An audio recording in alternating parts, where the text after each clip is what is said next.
शुरुआत में रोनन को लगता था कि हथियार सिर्फ धातु का एक मजबूत और धारदार टुकड़ा होता है जिसका इस्तेमाल दुश्मनों से लड़ने के लिए किया जाता है। वो मानता था कि हथियार इस्तेमाल के बाद टूट भी जाए तो नया मिल सकता है। लेकिन फिर उसने नबीरोज को अपना हथियार इस्तेमाल करते हुए देखा और वो हैरान रह गया। रोनन को यकीन था कि वो भी वैसा ही वार कर सकता है, लेकिन वो जानता था कि नबीरोज का तरीका एक अलग ही स्तर का था। नबीरोज ने रोनन को समझाया कि उसे अपने हथियार का इस्तेमाल समझदारी से करना चाहिए, क्योंकि युद्ध में अपनी ताकत बर्बाद करना मौत का कारण बन सकता है। उसने कहा कि अगर वो माना का इस्तेमाल करता है तो उसे ऐसा हथियार ढूंढना चाहिए जो उसके लिए सही हो। नबीरोज ने बताया कि वो जानती है कि रोनन अभी माना का इस्तेमाल नहीं कर सकता, और रोनन ये सुनकर चौंक गया।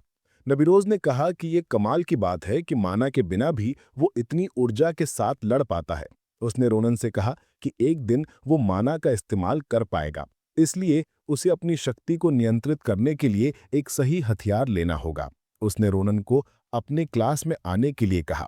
रोनन ये सुनकर हैरान हुआ और उसने नबीरोज से पूछा कि क्या उसे सच में आने की इजाजत है। नबीरोज ने बताया कि उसकी क्लास में सिर्फ दूसरे साल के और उससे ऊपर के छात्र ही आ सकते हैं, लेकिन वो रोनन के लिए एक शर्त पर छूट देने को तैयार है। उसने रोनन से एक अच्छा हथियार लाने के लिए कहा। अगले सीन में हम रोनन, एस्ले और मरिया को एक साथ देखते हैं। रोनन ने एस्ले और मरिया को बताया कि इंस्ट्रक्टर नबीरोज के साथ क्या हुआ। ये सुनकर एस्ले समझ गया कि रोनन उन्हें उस लोहार खाने में क्यों लाया है जिसका जिक्र शुलिफेन ने किया था। मरिया और एस्ले लोहार खाने को देखकर हैरान रह गए। मरिया ने रोनन से कहा कि लोहार खाना बहुत टूटा फूटा है और लगता है कि वो कभी भी गिर जाएगा। उसने रोनन से पूछा कि क्या ग्रांसिया परिवार सच में ऐसे बेकार लोहार खाने का इस्तेमाल करता है। रोनन ने उनसे कहा कि ये जानने के लिए उन्हें अंदर जाना होगा। जब वे अंदर गए तो उन्होंने जाले से भरी छत देखी। रोनन को यकीन नहीं हो रहा था कि अंदर का हिस्सा बाहर से भी ज्यादा खराब था। वो जानता था कि शुलिफेन लोहार खाने के बारे में उससे कभी झूठ नहीं बोलेगा, इसलिए उसे समझ नहीं आ रहा था कि ये इतना खराब क्यों दिख रहा था। जब वे चारों ओर देख रहे थे तभी लोहार खाने के पिछले कमरे से एक प्राणी बाहर आया। उस बालों वाले प्राणी ने उनसे पूछा कि वो लोग कौन हैं। एस्ले और मरिया उस प्राणी को देखकर डर गए, पर रोनन हैरान था। रोनन इसलिए हैरान था क्योंकि उसने लोहार खाने में किसी भेड़िए जैसे जानवर को देखने की उम्मीद नहीं की थी। उस जानवर ने उन्हें डरावनी नजर से देखा और पूछा कि क्या वे बहरे हैं और उसकी बात का जवाब नहीं दे सकते। उसने उनसे लोहार खाना छोड़ने को कहा। रोनन ने उस जानवर को ग्रांसिया परिवार का चिन्ह दिखाया और बताया कि वो हथियार खरीदने आया है। उसने उस जानवर को बताया कि शुलिफेन ने उसे इस लोहार खाने की सलाह दी थी क्योंकि वे शानदार हथियार बेचते हैं। उस जानवर ने रोनन और उसके दोस्तों की तरफ देखा। उसने एस्ले और मरिया के आसपास की माना को महसूस किया। उसने रोनन से कहा कि ये चिन्ह उसके लिए कोई मायने नहीं रखता। उसने रोनन से पूछा कि क्या वो ग्रांसिया परिवार से है। उसने रोनन से कहा कि उसे नहीं पता कि उनके लोहार खाने की जगह किसने बताई, लेकिन इससे कोई फर्क नहीं पड़ता क्योंकि वे रोनन जैसे ग्राहकों को स्वीकार नहीं करते। ये सुनकर रोनन को गुस्सा आ गया। उस जानवर ने अपने दांतों को चाटा और रोनन को परेशान करने वाले तरीके से देखा। उसने रोनन से कहा कि वो जो चाहता है उसे पाने का एक तरीका है। उसने रोनन से कहा कि अगर वो एस्ले की बाह उसे दे दे तो वो उसकी मदद करेगा। उसने रोनन से कहा कि उसने कुछ समय से कुछ खाया नहीं है, इसलिए रोनन उस पर एक एहसान करेगा। ये सुनकर एस्ले डर गया। उसने उस जानवर से कहा कि उसका स्वाद बहुत घिनौना है। जैसे ही वो जानवर एस्ले की ओर बढ़ा, रोनन ने उसे खतरनाक अंदाज से देखा और कहा कि उसने एक बहुत बड़ी गलती कर दी है। उसने अपनी तलवार से उस जानवर के पेट पर हमला किया और वो पीछे हट गया। रोनन जानता था कि जब उसने उस जानवर पर हमला किया तो उसे कुछ अजीब सा लगा था। उसने उस जानवर से पूछा कि उसे कवच कैसे मिला। वो जानवर तुरंत जवाब नहीं दे पाया क्योंकि रोनन के हमले से उसे अभी भी दर्द हो रहा था। रोनन ने उस जानवर से कहा कि उसे जवाब देने की जरूरत नहीं है क्योंकि वो उसके कवच को खत्म कर देगा। ये सुनकर वो जानवर डर गया। उसने रोनन से कहा कि वो बस एक जांच कर रहा था। रोनन को समझ नहीं आया कि उस जानवर का क्या मतलब था। उसने रोनन से कहा कि ये उनका तरीका है कि वो उन लोगों के कौशल की जांच करें जिन्हें उन्होंने पहले कभी नहीं देखा है। उसने रोनन से कहा कि वो अपने अदृश्य कवच का परीक्षण भी करना चाहता था, इसलिए उसे जानबूझकर उकसाना पड़ा। रोनन ने पूछा कि क्या वो सच में उम्मीद करता है कि वो इतने बेवकूफ़ी भरे बहाने पर विश्वास करेगा। उस जानवर ने रोनन से कहा कि उनका लोहार खाना ग्रांसिया परिवार के लिए हथियार बनाता है। अगर वे लोगों के कौशल की जांच नहीं करेंगे तो ये अजीब होगा। उसने रोनन से कहा कि वो शुलीफेन से इस बात की पुष्टि कर सकता है कि वो सच कह रहा है। उस जानवर ने रोनन से हद से ज्यादा उकसाने के लिए माफी मांगी। उसने एस्ले से भी अपनी मजाक के लिए माफी मांगी। उसने एस्ले से कहा कि वो इंसान नहीं खाता है। ये सुनकर एस्ले को राहत मिली। उस जानवर ने अपना परिचय दिदिकान के रूप में दिया। उसने उन्हें बताया कि वो लोहार खाने का एक कारीगर है और कभी-कभी वो चौकीदार भी बनता है। उसने रोनन से कहा कि जिस जगह पर वे हैं वो उनके लोहार खाने का प्रवेश द्वार है। असली लोहार खाना पिछले कमरे में है। पिछले कमरे में जाने के बाद दिदिकान ने उनसे तैयार रहने को कहा। उसने दीवार पर एक बटन दबाया और जमीन नीचे जाने लगी। रोनन और उसके दोस्त ये देखकर हैरान रह गए। उन्होंने पहले कभी लिफ्ट जैसी कोई चीज देखी नहीं थी। दिदिकान ने रोनन से कहा कि ये एक जादुई पत्थर और पुली से बनी लिफ्ट है। उसने रोनन से कहा कि असली लोहार खाने में जाने का सबसे तेज तरीका है। कुछ देर चलने के बाद लिफ्ट धीमे होने लगी। दिदिकान ने रोनन का साम्राज्य के सबसे बड़े लोहार खाने में स्वागत किया। इस जगह को ग्रांड कपाडोकी कहा जाता है। रोनन को यकीन नहीं हो रहा था कि राजधानी के नीचे एक छोटा शहर था। दिदिकान ने रोनन से कहा कि उसे खुश होना चाहिए कि उसने उसकी परीक्षा पास कर ली है, क्योंकि वो उसे साम्राज्य के सबसे अच्छे लोहार से मिलवाने वाला है। सीन बदलता है और हम एक आदमी को एक तलवार पर अपने हथौड़ी से मारते हुए देखते हैं। जब रोनन और उसके दोस्त कापाडोकी से गुजर रहे थे तो उन्होंने कई लोहारों को अलग अलग तलवारें बनाते हुए देखा। रोनन को यकीन नहीं हो रहा था कि ऐसी जगह भी है। दिदिकान ने रोनन से कहा कि लोहार खाना सिर्फ राजी परिवार और अमीरों को हथियार देता है। उसने रोनन से कहा कि इस जगह का हर एक लोहार बहुत कुशल है। हालांकि उनमें सबसे अच्छा एक बुजुर्ग ड्वार्फ है। वो बुजुर्ग ड्वार्फ एक उस्ताद है जिसने 400 साल से धातु को पिघलाया है। दिदिकान ने रोनन से कहा कि बुजुर्ग ड्वार्फ जिद्दी है पर उसके कौशल का कोई मुकाबला नहीं है, इसलिए वो उसका सम्मान करता है। ये कहने के तुरंत बाद उसने बिना किसी सम्मान के बुजुर्ग ड्वार्फ के दरवाजे पर लात मारी। उसने बुजुर्ग ड्वार्फ से कहा कि वो उसके लिए कुछ मेहमान लेकर आया है। जब बुजुर्ग ड्वार्फ ने बात करने वाले की आवाज सुनी तो वो तुरंत समझ गया कि ये दिदिकान है। उसने दिदिकान को याद दिलाया कि जब वो काम करता है तो उसे हर जगह शांति पसंद है। दिदिकान ने बुजुर्ग ड्वार्फ से कहा कि उसे दरवाजे पर लात मारनी पड़ी क्योंकि उसके सामने कुछ हथियार थे। उसने बुजुर्ग ड्वार्फ से, जिसका नाम डोरोने है, अपनी दुकान साफ करने को कहा। डोरोने ने दिदिकान से कहा कि एक नौजवान होने के बाद भी वो बहुत बकबक करता है। डोरोने ने दिदिकान से पूछा कि क्या उसके मेहमान मजबूत हैं क्योंकि वो उन्हें उसके पास लाया था। दिदिकान ने डोरोने से कहा कि उसने रोनन के कौशल की जांच की है और उसे यकीन है कि रोनन कमाल का है। डोरोने रोनन के बारे में दिदिकान की बात सुनकर हैरान रह गया क्योंकि रोनन उसे एक बच्चा जैसा लग रहा था। उसने रोनन से अपनी तलवारबाजी दिखाने को कहा क्योंकि वो सिर्फ देखकर बहुत कुछ सीख सकता है। रोनन ने अपनी तलवार निकाली और डोरोने को अपनी तलवारबाजी दिखाने के लिए तैयार हो गया। जब डोरोने ने रोनन की तलवार देखी तो उसने उसे कचरा कहा और अपने हथौड़े से उसे तोड़ दिया। उसने रोनन से पूछा कि क्या वो लंबे समय से अपनी तलवार को एक हथियार के रूप में इस्तेमाल कर रहा है। रोनन ये देखकर सदमे में था कि डोरोने ने उस तलवार को तोड़ दिया जिसे पाने के लिए उसने बहुत मेहनत की थी। उसे गुस्सा आ गया और उसने डोरोने से पूछा कि वो क्या कर रहा है। डोरोने ने फर्श पर पड़ी तलवारों की ओर इशारा किया और रोनन से उनमें से किसी भी का इस्तेमाल करने को कहा। उसने रोनन से कहा कि वो उसकी बेकार तलवार से उसके कौशल का विश्लेषण नहीं कर पाता। उसने रोनन से कहा कि वो जो भी तलवार चुनेगा वो उसे मुफ्त में देगा।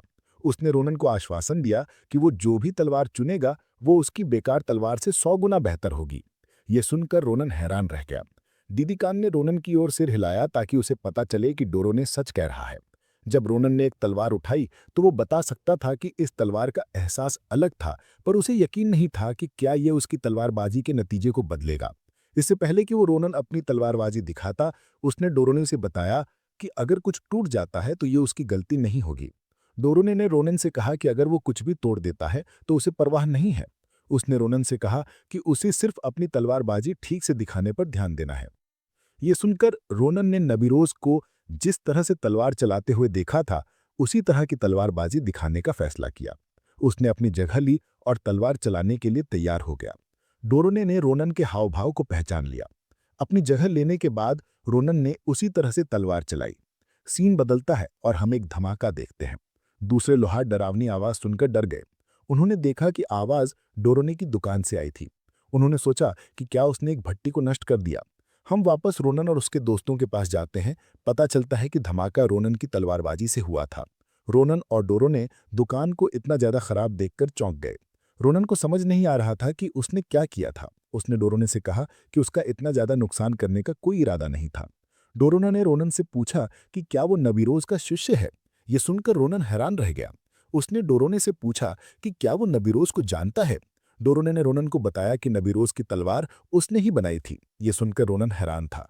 उसे याद आया कि नबीरोज की लंबी तलवार कितनी चिकनी थी। डोरोने ने रोनन से कहा कि नबीरोज की लंबी तलवार को उरुसा नाम की एक गुप्त तलवार कहा जाता है। उसने रोनन से कहा कि उरुसा उन कुछ मास्टरपीस में से एक है जिसे उसने अपनी जिंदगी में बनाया है। रोनन ने डोरोन से कहा कि उसने कभी नहीं सोचा था कि उसकी तलवार इतनी ज्यादा मजबूत होगी। डोरोन ने रोनन को बताया कि उसने सोचा था कि वो एक बच्चा है जो अपने खुद के कौशल का अंदाजा नहीं लगा सकता। उसने रोनन को मारा और कहा कि उसे रोनन जैसा प्रतिभाशाली इंसान मिले बहुत समय हो गया है। डोरोन ने रोनन से कहा कि बहुत ज़्यादा प्रतिभाशाली होना एक समस्या है, क्योंकि उसके लिए एक ऐसी तलवार बनाना मुश्किल होगा जो उसके लिए सही हो। उसने रोनन से कहा कि जिस तलवार का उसने अभी इस्तेमाल किया है वो सिर्फ एक बार घुमाने से ही टूट रही है। रोनन ने डोरोन से पूछा कि वो इस समस्या को कैसे हल कर सकता है। डोरोन ने उससे कहा कि वो सबसे अच्छे दर्जे के स्टील का इस्तेमाल करेगा और उसे एक खास सामग्री के साथ पिघलाएगा। उसने रोनन से कहा कि अगर उसे वाइवन ड्रैगन जैसा जानवर का कोई उप उत्पाद मिल जाए तो वो शायद उसकी तलवार बना पाएगा। जब रोनन ने उप उत्पाद के बारे में सुना तो उसने सिता के अंडे का छिलका निकाला और डोरोन से पूछा कि क्या वो छिलका काफी होगा। जब डोरोन ने अपने मिथ्रिल के हथौड़े का इस्तेमाल करके अंडे के छिलके पर मारा तो वो बहुत चौंक गया, क्योंकि उसका हथौड़ा छिलके पर एक खरोंच भी नहीं बना पाया। उसने रोनन से पूछा कि क्या वो सच में अंडे के छिलके का इस्तेमाल कर सकता है। रोनन ने डोरोन से कहा कि अंडे का छिलका उसके लिए बेकार है। उसने डोरोन से पूछा कि क्या छिलका उसके लिए एक तलवार बनाने के लिए काफी है। डोरोन ने उत्साहित होकर रोनन से कहा कि उसे 2 हफ्तों में अपनी तलवार लेने के लिए वापस आना चाहिए। उसने रोनन से साम्राज्य की सबसे अच्छी तलवार बनाने का वादा किया। उसने एस्ले और मरिया से कहा कि अगर वे कुछ हथियार लेना चाहते हैं तो वे दूसरे कारीगरों से मिल सकते हैं। मरिया ये सुनकर हैरान रह गई। डोरोन ने उससे कहा कि वो एक कीमती इंसान के दोस्तों को खाली हाथ वापस नहीं भेज सकता। उसने उनसे कहा कि जब वे दूसरे कारीगरों से मिलें तो उनका नाम लें ताकि उनका अच्छे से ध्यान रखा जाए। उसने उनसे कहा कि वो उनके लिए हथियार बनाना पसंद करेगा, पर जब तक वो अंडे के छिलके को पिघला नहीं देता तब तक वो कुछ नहीं कर सकता। ये कहने के बाद उसने अपनी पूरी ताकत से अंडे पर मारना शुरू कर दिया। वो छिलके से निकलने वाली आवाज सुनकर बहुत खुश था। जब रोनन ने ये देखा तो वो तुरंत समझ गया कि ये बुजुर्ग आदमी पागल है। शहर के नीचे एक सफेद कपड़े पहने एक आदमी लोहारों के लोहे पर मारने की आवाज सुनकर गुस्सा होता है। वो कहता है कि वो सभी लोहारों को आग लगाना चाहता है। एक महिला जिसने फिर भी सफेद कपड़े पहने हैं उससे खुद को नियंत्रित करने को कहती है, क्योंकि अभी उनके सामने आने का समय नहीं है। अलग अलग पत्थर की मूर्तियों को देखते हुए महिला ने कहा कि उन्हें अपनी इच्छा के अनुसार काम करने में ज्यादा समय नहीं लगेगा। उसने कहा कि वे अज्ञानी लोहारों से शुरू करेंगे और वहां से वे साम्राज्य को घुटनों पर ला देंगे। एक विशाल मूर्ति को देखते हुए जो एक क्रिस्टल में है, महिला ने कहा कि वो दिन आ रहा है जब सब कुछ गायब हो जाएगा और रोशनी में दफन हो जाएगा।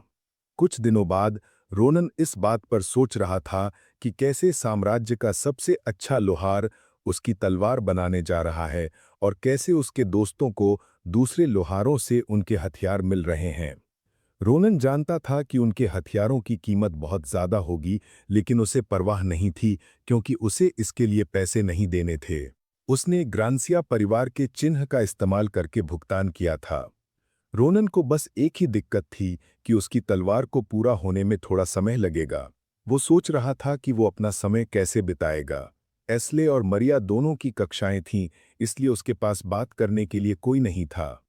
स्कूल में घूमते हुए रोनन उच्च वर्ग के छात्रों के विशेष प्रशिक्षण और व्याख्यान केंद्र को देखने के लिए रुका।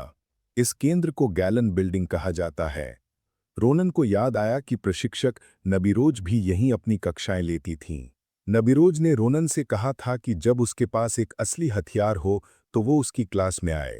रोनन अब तक उसकी क्लास में जाने से बच रहा था, लेकिन उसे लगा कि अब वो जा सकता है क्योंकि उसके पास एक अस्थायी हथियार था। जब वो ये सब सोच रहा था तो नबीरोज एक डरावने अंदाज में रोनन के बगल में आ गई। रोनन उसे देखकर डर गया और उसे समझ नहीं आया कि क्या कहे। नबीरोज ने रोनन का कान पकड़ा। उसने उससे पूछा कि जब उसके पास हथियार आ गया है तो वो उसकी क्लास में क्यों नहीं आया। उसने रोनन से पूछा कि क्या वो उसकी क्लास छोड़ रहा था। रोनन ने कहा कि वो ऐसा नहीं कर रहा था और वो खुद को समझाना चाहता था, लेकिन नबीरोज ने उसे मौका नहीं दिया। उसने उसका कान पकड़ा और उसे अपने पीछे चलने को कहा। रोनन दर्द से चिल्लाते हुए उससे उसका कान छोड़ने की भीख मांगने लगा। जब रोनन दर्द में चिल्ला रहा था तो कुछ फाइलें लिए हुए एक लड़की उसकी आवाज सुनकर रुक गई। लड़की ने खिड़की से बाहर देखा और सोचा कि ऐसी आवाज किसने निकाली होगी। जब लड़की बाहर देख रही थी तो कोई उससे टकरा गया और माफी मांगने के बजाय लड़के ने उससे सड़क पर न खड़े होने को कहा। लड़की ने कार्डन नाम के लड़के से माफी मांगना शुरू कर दिया। लड़के ने उसे एक तानीसी सहायक होने के लिए धीमा बताया। कार्डन ने लड़की को एक हारी हुई लड़की बताया और कहा कि उसे आज की क्लास के लिए तैयार होना चाहिए। लड़की ने अपनी फाइलें उठाईं और कार्डन से कहा कि वो इसे तुरंत करेगी। पहले स्पैरिंग रूम में छात्र इकट्ठा हुए क्योंकि नबीरोज उनसे बात करना चाहती थी। उसने रोनन को छात्रों से मिलवाया और उन्हें बताया कि रोनन उनकी क्लास में शामिल होगा। रोनन ने अपने सीनियर्स को नमस्ते करने के लिए सिर झुकाया। कुछ सीनियर्स इस बात पर हैरान थे कि रोनन ने ग्रेड छोड़ दिया था और उनकी क्लास में शामिल हो गया था, जबकि कुछ अन्य सीनियर्स को लगा कि रोनन उनके बारे में उड़ रही अफवाहों के हिसाब से मजबूत नहीं दिखता है। सीनियर्स की ये बातें सुनकर रोनन को गुस्सा आ गया।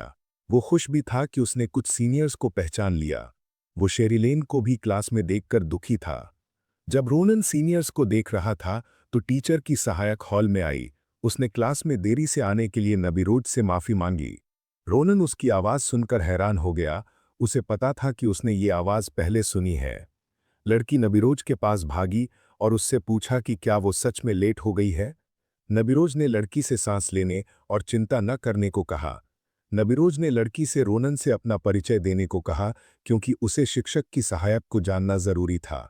लड़की रोनन के पास गई। उसने रोनन से कहा कि वो दूसरे साल की मार्शल आर्ट्स की छात्रा है और शिक्षक की सहायक भी है। उसने रोनन से मुस्कुराते हुए कहा कि उसका नाम आदेशन है। आदेशन आलिया अपनी शानदार नेतृत्व की क्षमता के लिए जानी जाती थी। वो ग्रैंड कमांडर के पद तक पहुंचने वाली पहली महिला थी। उसने अपने शांत स्वभाव और शानदार नेतृत्व से युद्ध के मैदान पर राज किया। उसे द आयरन लेडी के नाम से जाना जाता था। जो लोग उसके अधीन काम करते थे वो कहते थे कि आदेशन के शरीर में खून नहीं बल्कि लोहा बहता है। आदेशन के अधीन काम करने के बाद रोनन ने कभी नहीं सोचा था कि उसका चेहरा इतना जीवंत होगा। उसे समझ गया कि उसके सामने वाली आदेशन को समय के साथ पीछे जाने के बारे में कुछ भी नहीं पता है। उसने सोचा कि मरने से पहले आदेशन के आखिरी अनुरोध को पूरा करना चाहिए या नहीं। आदेशन से बात करने के बारे में सोचते हुए रोनन ने उसके बारे में कुछ अजीब चीज देखी। दूसरे छात्र उसे परेशान कर रहे थे ताकि वो उन्हें कुछ सिखाए। कुछ तो उससे छोटे मोटे काम भी करवा रहे थे। आदेशन हॉल में एक नौकरानी की तरह लग रही थी। रोनन को समझ नहीं आ रहा था कि जब वो एक शिक्षक की सहायक है तो वो एक नौकरानी की तरह काम क्यों कर रही है। जब वो आदेशन को देख रहा था तो कार्डन रोनन के पास आया। उसने रोनन से उसके साथ द्वंद्व युद्ध के लिए कहा। रोनन को समझ नहीं आया कि उसने द्वंद्व युद्ध के लिए क्यों कहा। उसे लगा कि ये बहुत अचानक था। कार्डन ने रोनन से अपना परिचय दिया। उसने रोनन से कहा कि वो तीसरे साल का छात्र है। उसने रोनन को बताया कि उसने उसके साक्षात्कार के बारे में कुछ कमाल की बातें सुनी हैं, इसलिए वो उससे सीखने के लिए द्वंद्व युद्ध करना चाहता है। रोनन ने कार्डन से कहा कि उसके दिमाग में अभी कुछ और चल रहा है, इसलिए वो उसके साथ द्वंद्व युद्ध नहीं कर सकता। कार्डन को लगा कि वो उसके साथ द्वंद्व युद्ध नहीं करना चाहता क्योंकि वो अपना हथियार नहीं लाया था। उसने आदेशन पर चिल्लाया। उसने उसे एक हारी हुई लड़की कहा और अपनी भाला लाने को कहा। आदेशन ने कहा कि वो उसे लेने जाएगी। ये सुनकर रोनन को गुस्सा आ गया। उसे विश्वास नहीं हो रहा था कि ये बेवकूफ आदेशन को एक हारी हुई लड़की कह रहा था। उसे विश्वास नहीं हो रहा था कि ये कमीना आदेशन से अपनी मर्जी से बात कर रहा था। आदेशन ने भाला कार्डन को दी, लेकिन वो गुस्सा हो गया। उसने उसे एक बेवकूफ कहा और पूछा कि जब उसने अपने हथियार को एक छोटी भाला में बदल दिया है तो वो एक लंबी भाला क्यों लाई है। आदेशन ये सुनकर हैरान रह गई। उसने कार्डन से माफी मांगी। उसने उससे कहा कि वो एक लंबी भाला इसलिए लाई क्योंकि उसने पिछली क्लास में उसी का इस्तेमाल किया था। आदेशन का बहाना सुनकर कार्डन को गुस्सा आ गया। वो भाला से उसके सिर पर मारने लगा और उससे कहा कि उसे पलटकर जवाब नहीं देना चाहिए। उसने उससे कहा कि उसकी क्लास में आने का कोई हक नहीं है। फिर भी उसने नबीरोज से भीख मांगी और वो क्लास में आ गई, और फिर भी वो कुछ छोटे मोटे काम नहीं कर सकती। उसने उससे पूछा कि क्या उसमें कोई ज़मीर या शर्म नहीं है। रोनन को अपनी आंखों पर विश्वास नहीं हो रहा था कि वो क्या देख रहा है। उसने कार्डन का भाला पकड़ा। कार्डन ये देखकर हैरान रह गया। उसने रोनन से पूछा कि वो क्या कर रहा है। रोनन ने उससे कहा कि उसे नहीं पता कि वो क्या करेगा, इसलिए वो स्वीकार करता है। रोनन ने जब ये कहा कि वो स्वीकार करता है तो कार्डन को इसका मतलब समझ नहीं आया। रोनन ने उसे एक हारा हुआ कमीना कहा और एक डरावने अंदाज में उससे कहा कि वो द्वंद्व युद्ध स्वीकार करता है। कार्डन हैरान था कि रोनन उसके साथ दुश्मनी दिखा रहा था। उसने रोनन से पूछा कि क्या वो आदेशन की वजह से द्वंद्व युद्ध स्वीकार कर रहा है। उसने रोनन से पूछा कि क्या वो आदेशन के बारे में कुछ जानता है। उसने अपने होठों को एक घिनौने अंदाज में चाटा और रोनन से पूछा कि क्या वो आदेशन की रक्षा कर रहा है, क्योंकि वे दोनों आम इंसान हैं। रोनन ने कार्डन को उसकी भाला दी और कहा कि अगर वो मरना नहीं चाहता तो अपनी रक्षा करे। रोनन ने एक लकड़ी की तलवार का इस्तेमाल करके कार्डन पर हमला किया। हमले की शक्ति से कार्डन हैरान था। उसे विश्वास नहीं हो रहा था कि रोनन में इतनी शक्ति थी, भले ही वो माना का इस्तेमाल नहीं कर रहा था। रोनन ने कार्डन को अपनी तलवार से धक्का दिया। उसने कार्डन से कहा कि क्योंकि उसने शिकायत की थी कि वो एक लंबी भाला का इस्तेमाल नहीं करना चाहता, इसलिए उसने उसे उसके लिए बदल दिया। जैसे ही रोनन ने ये कहा, कार्डन की भाला दो टुकड़ों में बंट गई। रोनन ने उससे पूछा कि क्या उसे अब भाला पसंद है। कार्डन ये देखकर परेशान था। उसने रोनन से अपनी औकात में रहने को कहा। वो रोनन पर हमला करने के लिए दौड़ा। उसने रोनन से पूछा कि क्या उससे लगता है कि उसे नीचा दिखाने के बाद वो ठीक रहेगा। जैसे ही वो रोनन के पास आया, रोनन ने उसकी भाला के टुकड़े कर दिए। उसकी भाला काटने के बाद रोनन ने कार्डन से कहा कि वो ठीक रहेगा, इसलिए उसे अपनी चिंता करनी चाहिए। जैसे ही उसने ये कहा, उसने कार्डन को बेरहमी से पीटना शुरू कर दिया। उसने कार्डन का चेहरा और कूल्हा तोड़ दिया। पिटाई के बाद कार्डन बेहोश हो गया और बेहोश हो गया। रोनन ने उससे कहा कि उसे खुश होना चाहिए कि वे एकेडमी में है, क्योंकि अगर वे बाहर मिले होते तो वो मर चुका होता। दूसरे छात्रों को विश्वास नहीं हो रहा था कि कार्डन सच में रोनन से हार गया, क्योंकि वो तीसरे साल के छात्रों में सबसे ज्यादा रैंक वाला था। रोनन दूसरे छात्रों के पास गया और उस बदतमीज कमीने से कहा, जिसने आदेशन को नया तौलिया लाने के लिए कहा था, कि अगर उसके तौलिए से बदबू आती है तो उसे खुद धोना चाहिए। उसके चेहरे पर एक डरावनी नजर थी। रोनन ने छात्रा से पूछा कि क्या आदेशन उसकी नौकरानी है। रोनन के चेहरे पर उस नजर को देखकर छात्रा डर गई। रोनन ने छात्रा से उसके पास आने को कहा, क्योंकि वो उसे पीटने जा रहा था। आदेशन ने जब ये सुना तो उसने रोनन को रोकने की कोशिश की। वो रोनन के सामने भागी और उससे कहा कि उसे नहीं पता कि वो ये सब क्यों कर रहा है।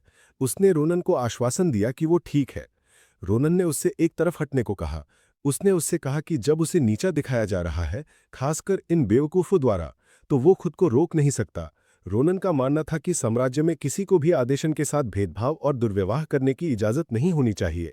उसने आदेशन को अपनी तरफ कर लिया और उससे कहा कि वो तब तक नहीं रुकेगा जब तक कि वो इस क्लास के हर छात्र को पीट नहीं देता। नबीरोज ने रोनन को तुरंत रोकने को कहा। जैसे ही उसने ये कहा, रोनन ने एक रहस्यमयी ऊर्जा को महसूस किया जिसने उसे नीचे दबा दिया। एक डरावनी ऊर्जा जारी करते हुए नबीरोज ने रोनन से कहा कि वो कार्डन के साथ हुई लड़ाई की जिम्मेदारी लेने के लिए नहीं कहेगी, क्योंकि असली लड़ाई में और भी दुर्भाग्यपूर्ण घटनाएं हो सकती हैं। हालांकि अगर रोनन आगे भी ऐसा करेगा तो वो उसके कार्यों को अनदेखा नहीं करेगी। उसने रोनन से अपनी तलवार छोड़ देने और वहां से चले जाने को कहा। जब रोनन ने यह सुना तो उसे एहसास हुआ कि वो हिल नहीं पा रहा था।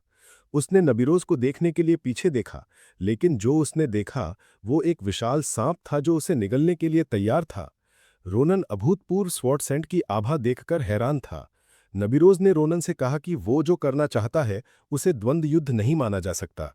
क्लास की प्रभारी होने के नाते नबीरोज ने रोनन को बताया कि वो क्लास को और ज्यादा भटकने नहीं दे सकती।